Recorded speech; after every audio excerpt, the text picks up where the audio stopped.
All right, today we're going to dive into a question that, honestly, feels like it completely breaks the laws of economics. So picture this. You wake up, you grab your phone, and the top headline says your country just printed $1 trillion. $1 trillion. Your first thought is probably chaos, right? Hyperinflation, bread costing $100, but you look outside, and nothing's different. It's just another Tuesday. So why? What's going on here? Well, that right there is what we're calling the trillion-dollar paradox. And that's exactly the mystery we're going to unpack together today. And look, this isn't just some hypothetical question. This stuff actually happens. In 2020, the US fired up the digital printing presses and created trillions. Japan, they've been doing this for decades. But the crazy runaway inflation that all the economics textbooks scream about, it didn't really happen. So what's the secret sauce? What gives? Okay, so the very first clue to solving this puzzle is busting a huge myth. When you and I hear money printing, we imagine these massive machines just churning out stacks and stacks of fresh bills, right? But that's not really how it works anymore. Not even close. The truth about our money supply is, frankly, kind of wild. Just look at this breakdown. Only about 5% of all money is actual physical cash, the stuff in your wallet.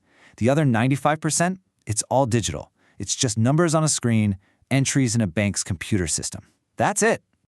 So if most of it isn't even real in a physical sense, then what is money? Well, at its very core, money is just a promise. It's a collective story we all agree to believe in. The only reason a dollar bill has any value is because you and I and everyone else trusts that we can trade it for actual stuff, goods, services. It's all built on confidence. Okay, so where does all this new digital money go? It's not like they're just dropping it from helicopters. Nope.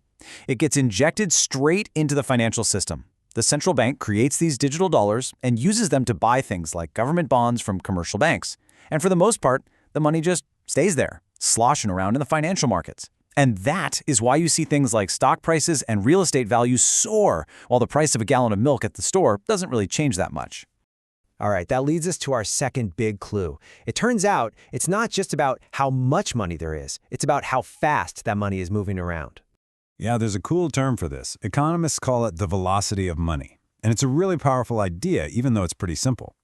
It just measures how many times a single dollar gets spent and respent in the economy over a certain time. I mean, a dollar that's just sitting in a bank vault has a totally different effect than a dollar that's being passed from hand to hand to hand, right?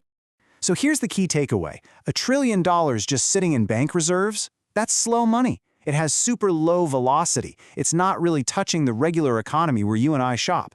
So the risk of inflation for everyday goods is pretty low. But what if you took that same $1 trillion and zapped it directly into every cash register and bank account in the country?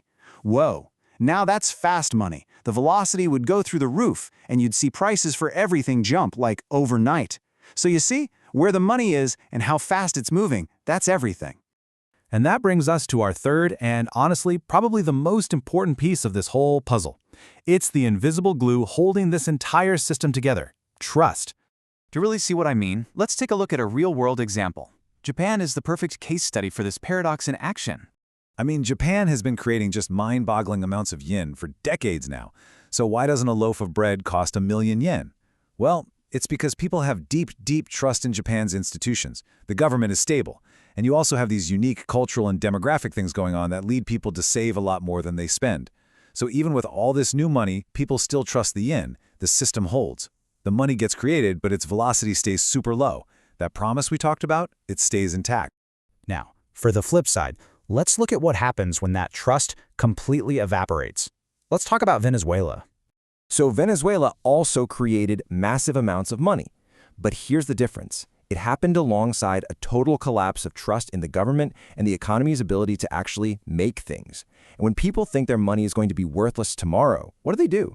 They spend it as fast as humanly possible. Today, the velocity of money just explodes. The promise is shattered. And that's how you get the nightmare of hyperinflation. See, it's the exact same tool, money creation, but with two completely opposite results. Okay, so let's put all the pieces together now. Let's solve this mystery by looking at the invisible math that's been running in the background this whole time. So the reason $1 trillion new dollars doesn't just instantly blow up the economy comes down to these three things. Number one, it's digital, and it mostly stays locked up in the financial system away from Main Street. Number two, it's slow. The velocity is incredibly low because it isn't being spent on everyday stuff. And number three, the big one, trust. People, by and large, still have faith in the system and the currency. But, and this is a really important but, none of this stability is guaranteed. It's a bit like a volcano. The system looks perfectly calm and stable on the surface, right up until the moment it isn't. The shocks that can break everything often build up quietly, totally out of sight, and then hit all at once. And that leaves us with one last, kind of scary question to think about. What happens if that trust just disappears?